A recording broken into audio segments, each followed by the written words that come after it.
खबरों का सारथी।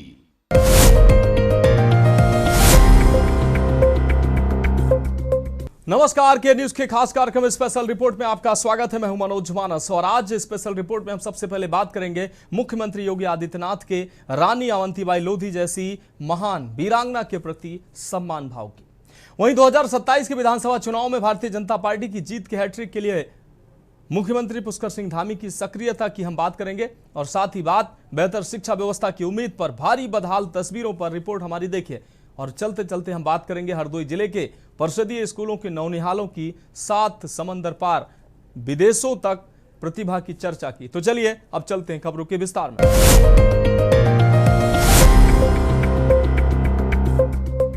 तो स्पेशल रिपोर्ट में पहली अहम रिपोर्ट का रुख करते हैं।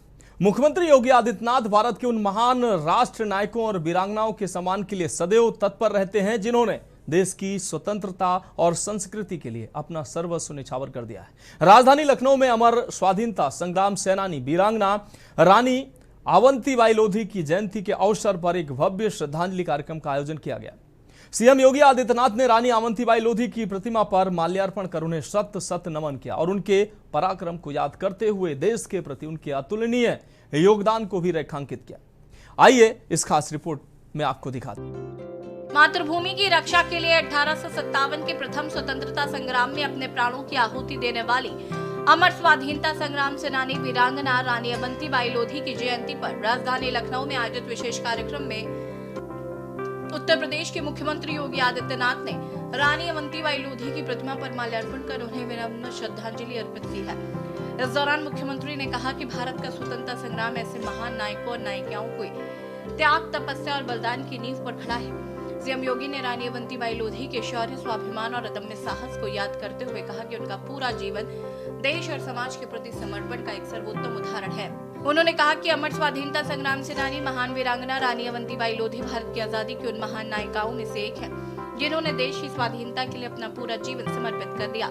1857 के प्रथम स्वाधीनता समर में अंग्रेजों की दमनकारी नीति और हुकूमत के खिलाफ जिस वीरता और पराक्रम के साथ उन्होंने लोहा लिया, वो आज भी हर भारतीय के दिल में राष्ट्रभक्ति का जज्बा पैदा करता है। क्रांतिकारियों में से एक वीरांगना अवंतीबाई लोधी जी की आज पावन जयंती है। मैं इस अवसर पर वीरांगना अवंतीबाई लोधी जी की स्मृतियों को नमन करते हुए प्रदेशवासियों की ओर से उनके श्री चरणों में विनम्र श्रद्धांजलि अर्पित करता हूं। वीरांगना अवंतीबाई लोधी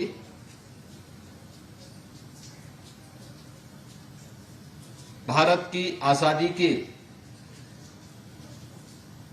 उन महान नायिकाओं में से एक हैं जिन्होंने अपनी पूरी जवानी देश के लिए समर्पित की थी।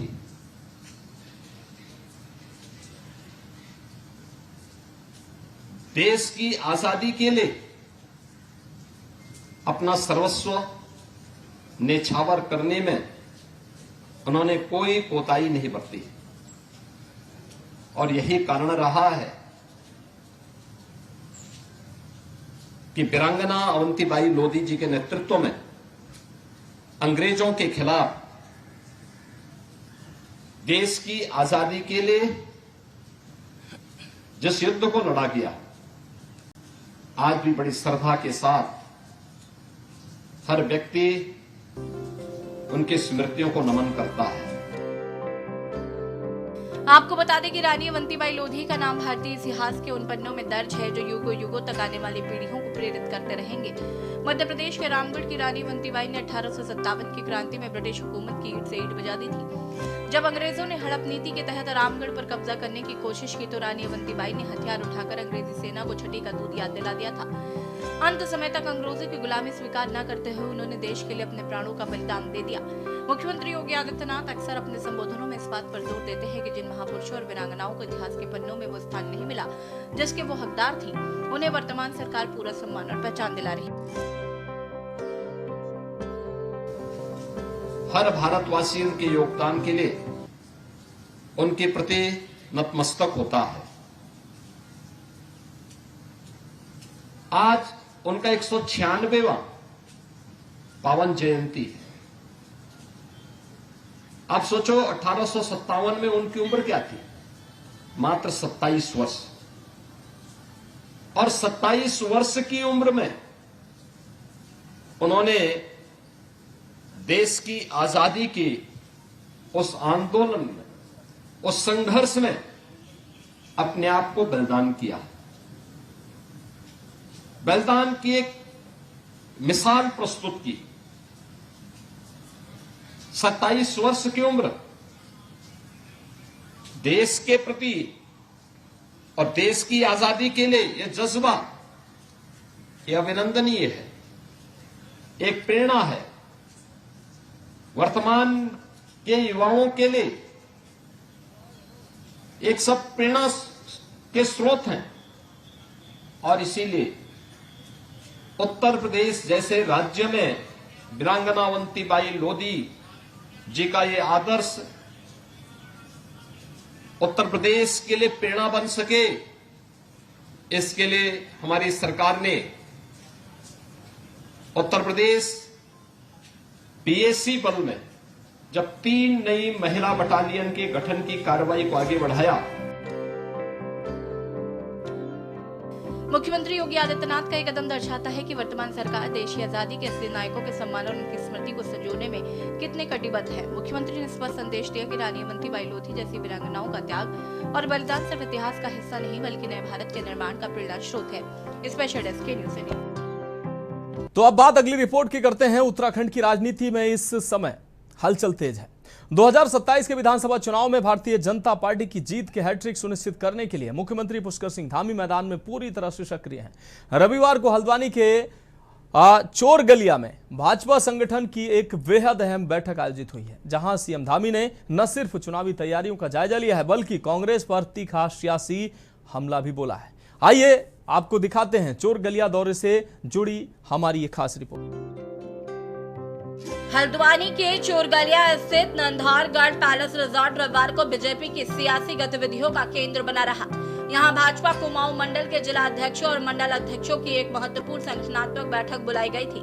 जैसे ही मुख्यमंत्री पुष्कर सिंह धामी रिजॉर्ट पहुंचे, वहां मौजूद सैकड़ों पदाधिकारियों और कार्यकर्ताओं ने भारत माता के जयकारों और आतिशबाजी के साथ उनका जोरदार स्वागत किया। आपको बता दें कि इस उच्च स्तरीय बैठक का मुख्य एजेंडा था बीजेपी संगठन को बूथ स्तर तक मजबूत करना और आगामी कार्यक्रमों की रूपरेखा को तैयार करना। 2027 के चुनाव को ध्यान में रखते हुए कुमाऊं मंडल में पार्टी की पकड़ को और सख्त करने के लिए रणनीति तैयार की गई। मुख्यमंत्री धामी ने स्पष्ट किया कि सरकार की जन कल्याणकारी योजनाओं को हर घर तक पहुंचाना ही जीत का मूल मंत्र है। मिशन 2027 के मुख्य बिंदु कुमाऊं मंडल के प्रत्येक बूथ को मजबूत करना, सरकारी योजनाओं का व्यापक प्रचार प्रसार, संगठन और सरकार के बीच बेहतर समन्वय, आगामी संगठनात्मक कार्यक्रमों की रूपरेखा।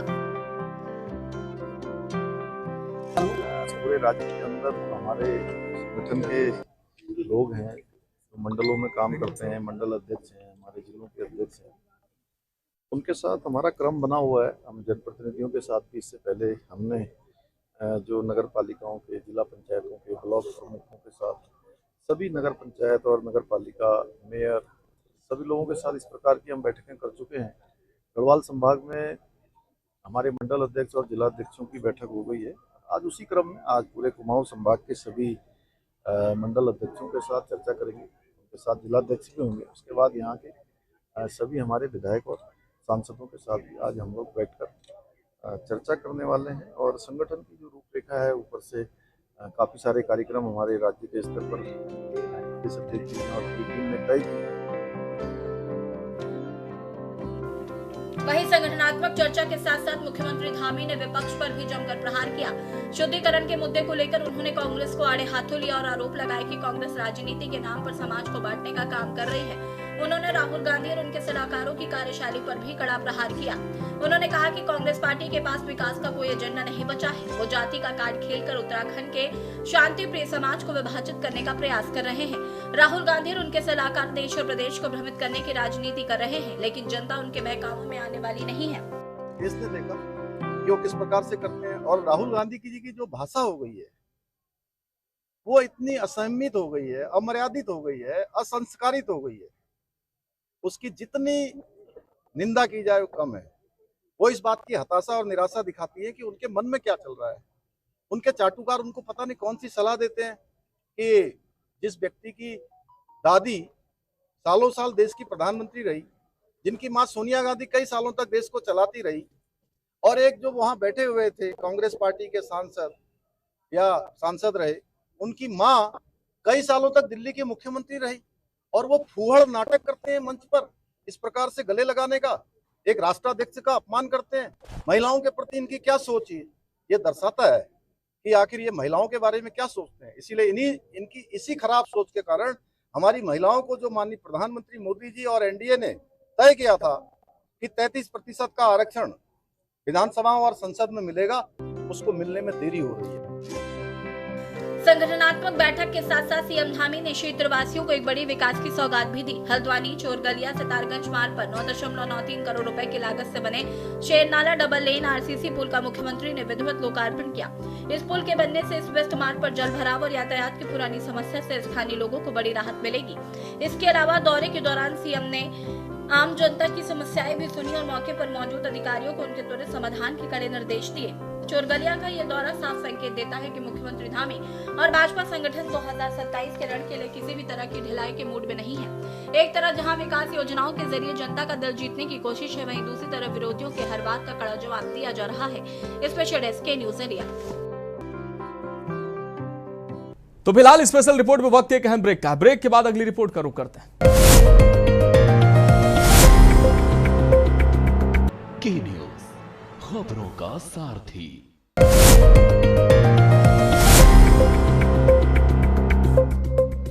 तो स्पेशल रिपोर्ट में अब बात अगली रिपोर्ट की करते हैं। एक तरफ सरकारें बेहतर शिक्षा व्यवस्था की तस्वीरें दिखाती हैं। स्कूल चलो अभियान से लेकर स्मार्ट क्लास और बुनियादी सुविधाओं तक बच्चों को बेहतर सुविधा देने के तमाम दावे किए जाते हैं, लेकिन देश के कई हिस्सों से सामने आई तस्वीरें इन दावों के सामने बड़ा सवाल भी खड़ा करती हैं।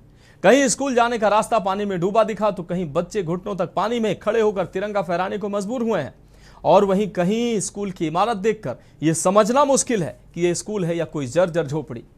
अब सवाल इमारत का सिर्फ नहीं है, सवाल सिर्फ इमारत का नहीं है, सवाल है कि आखिर ये तस्वीरें अगर लगातार सामने आ रही हैं तो ये इन तस्वीरों का जिम्मेदार कौन है। सवाल उन बच्चों का है जो यहां पर पढ़ रहे हैं।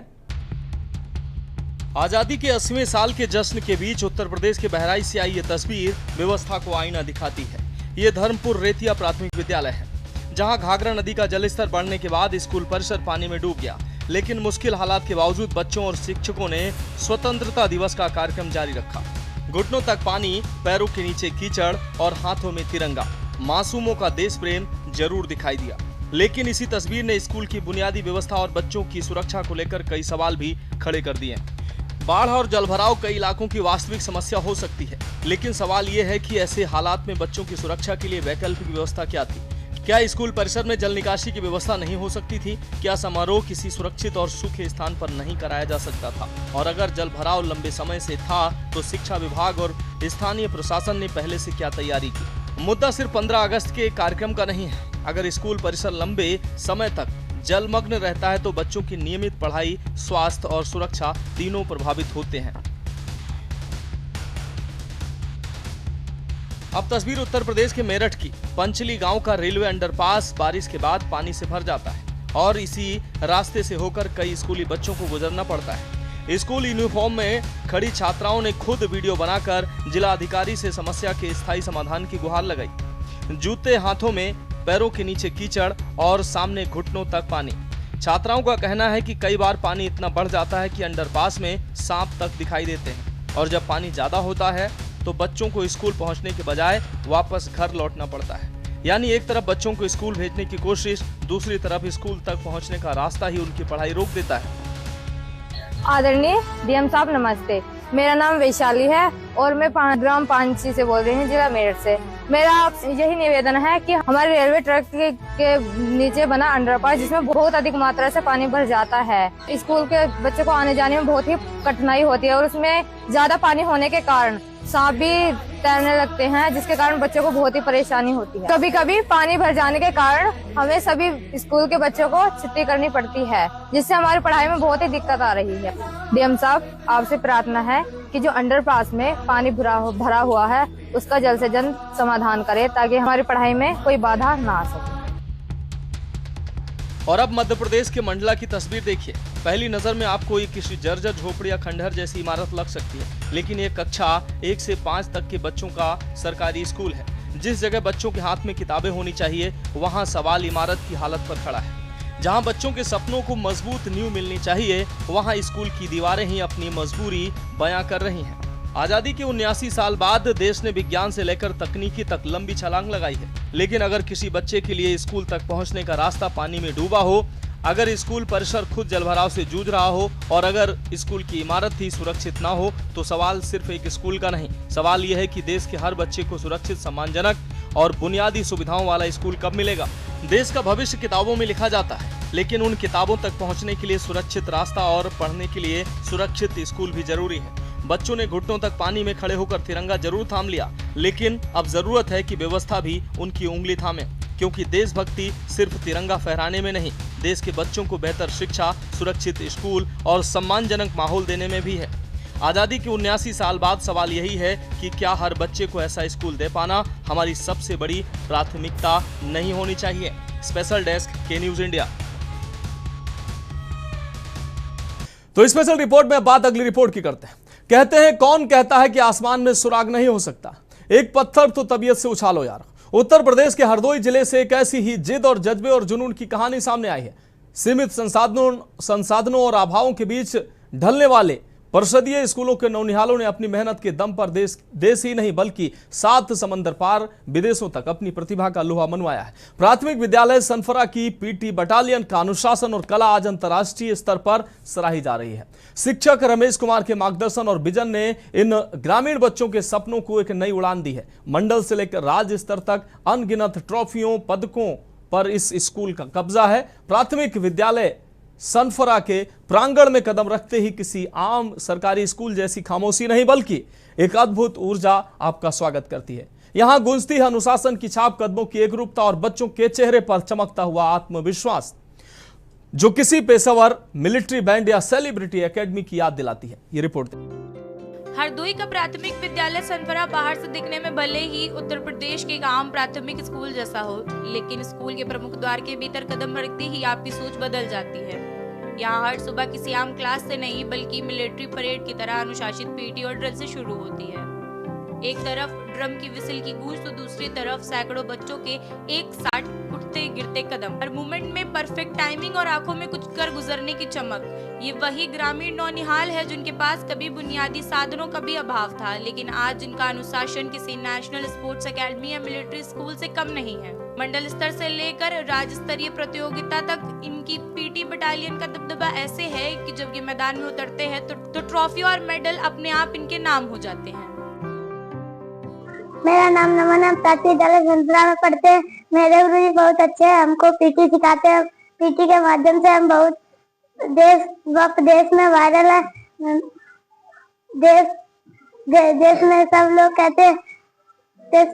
लोग कहते हैं यहाँ भी कोई इसी में का स्कूल होता। हमारे गुरुजी बहुत ही अच्छे से सिखाते हैं, हम लोगों को बहुत जगह ले जाते हैं। हम लोग अपने देश और दूसरे विदेशों में भी हम वायरल हैं। आज हर तरफ चर्चाएं हो रही हैं आप लोगों की पीटी को लेकर, तो क्या कहना चाहोगे गुरुजी के लिए? हमारे गुरुजी बहुत अच्छे हैं, हम लोगों को बहुत अच्छे से सिखाते हैं। आपको बता दें कि ये सफर इतना आसान नहीं था। एक वक्त था जब ग्रामीण क्षेत्रों में बेटियों के खेलने कूदने कार्यक्रमों में भाग लेने को लेकर हिचकिचाहट होती थी, लेकिन सनफरा के इस प्रांगण में उस पुरानी सोच को बदल दिया। यहाँ की छात्राएं न सिर्फ पीटी बटालियन का अहम हिस्सा हैं, बल्कि फ्रंट से बटालियन को लीड भी करती हैं। इनका आत्मबल और स्टेप्स की रूपरेखा देखने लायक होती है। स्थानीय प्रतियोगिताओं से शुरू हुआ ये सफर अब देश की सरहदों के पार पहुंच चुका है।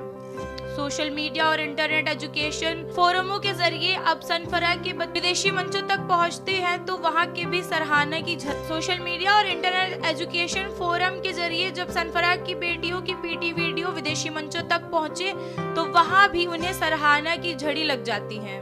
आज विदेशों के शिक्षाविदी भी इस सरकारी स्कूल की पीटी मॉडल और अनुशासन की मिसाल दे रहे हैं।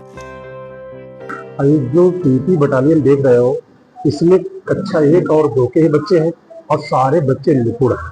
हमारे विद्यालय में 3 टीचर हैं, सहायक अध्यापक रसूल अहमद जी, इंचार्ज सहायक अध्यापक रसूल अहमद जी और जावेद जी हैं और मैं स्वयं। जो टीम को प्रशिक्षित करने का कार्य है वो हम करते हैं, साथ में सहयोग हमारे टीचर लोग भी करते हैं। ये जो बटालियन है ये प्रदेश में 2 बार चैंपियन रह चुकी है और मंडल में लगातार 4 बार चैंपियन और जिले स्तर पर तो लगातार 7 बार चैंपियन है। अभी तक कोई हरा नहीं पाया। दरअसल किसी भी बड़े बदलाव के पीछे एक मजबूत सोच और विजन होता है। सनफरा स्कूल की इस ऐतिहासिक सफलता के पीछे मुख्य शिल्पकार और शिक्षक रमेश कुमार हैं। रमेश कुमार ने जब इस स्कूल की कमान संभाली तो उन्होंने सिर्फ किताबी पढ़ाई तक सीमित नहीं रखा। उनका मानना था कि अगर बच्चों के अंदर अनुशासन, शारीरिक दृढ़ और आत्मविश्वास भर दिया जाए तो पढ़ाई का स्तर खुद ब खुद सुधर जाएगा। बिना किसी भारी सरकारी बजट या बड़े साधनों के उन्होंने अपनी लगन और दिन रात की मेहनत से ग्रामीण बच्चों की एक ऐसी पीटी बटालियन तैयार की है जिसने सरकारी स्कूलों के प्रति समाज की पूरी धारणा ही बदल कर रख दी है। कि ये जो डिजिटल क्लास है, डिजिटल क्लास के ये बच्चे थे जिनके द्वारा बताया गया है कि उनके यहाँ जो अध्यापक मौजूद हैं उनकी कड़ी मेहनत और लगन के कारण यहाँ के विद्यालय के जो बच्चे हैं उनके द्वारा पूरे भारतवर्ष नहीं साथ ही जो अन्य देश हैं जैसे यूएसए हो गया, नेपाल हो गया, दुबई हो गई, तमाम देशों में उनका नाम है। दरअसल पीटी बटालियन जो है पूरे देश में छाई हुई है, अंतरराष्ट्रीय स्तर पर भी इसका नाम है। सनफरा विद्यालय जो है यहाँ के जो अध्यापक हैं इनकी तारीफ काबिल तारीफ है। इनकी प्रशंसा इतनी की जाए कि जो अन्य जो जनपद हरदोई के विद्यालय हैं जहां पर बच्चे जो हैं अपने अध्यापक का नाम नहीं बता पाते हैं, जो पढ़ाई में बिल्कुल शून्य नजर आते हैं, वैसे विद्यालय के जो बच्चे हैं वहां पर जो सही से नाम भी नहीं लिख पाते हैं वो अध्यापक जो है यहाँ से सीख लें और सीख लेकर अपने भी विद्यालयों को इसी तरीके से जो बच्चे पढ़ते हैं उनको निखारने का काम करें। प्राथमिक विद्यालय सनफरा के इन बच्चों और शिक्षक रमेश कुमार यह प्रयास साबित करते हैं कि बदलने के लिए बड़े साधनों की नहीं बल्कि बड़ी सोच और मजबूत इच्छा शक्ति की जरूरत है। सनफरा की इस पीटी बटालियन ने न सिर्फ हरदोई और उत्तर प्रदेश का नाम रोशन किया है बल्कि देश भर के परिषदीय स्कूलों को एक नई राह भी दिखाई है। कह सकते हैं कि प्राथमिक विद्यालय सनफरा की यह जमीन इस बात की गवाह है कि अगर इरादे बुलंद और मार्गदर्शन सही हो तो अभाव भी किसी भी प्रतिभा का रास्ता नहीं रोक सकता। जिन सरकारी स्कूलों को अक्सर सुविधाओं की कमी के लिए जाना जाता था, आज उसी तंत्र के बीच से निकले ये बच्चे पूरी दुनिया के लिए एक मिसाल बन चुके हैं। स्पेशल डेस्क के न्यूज इंडिया। तो फिलहाल स्पेशल रिपोर्ट में आज के लिए मेरे साथ इतना ही। मुझे दीजिए इजाजत और आप देखते रहिए के न्यूज इंडिया।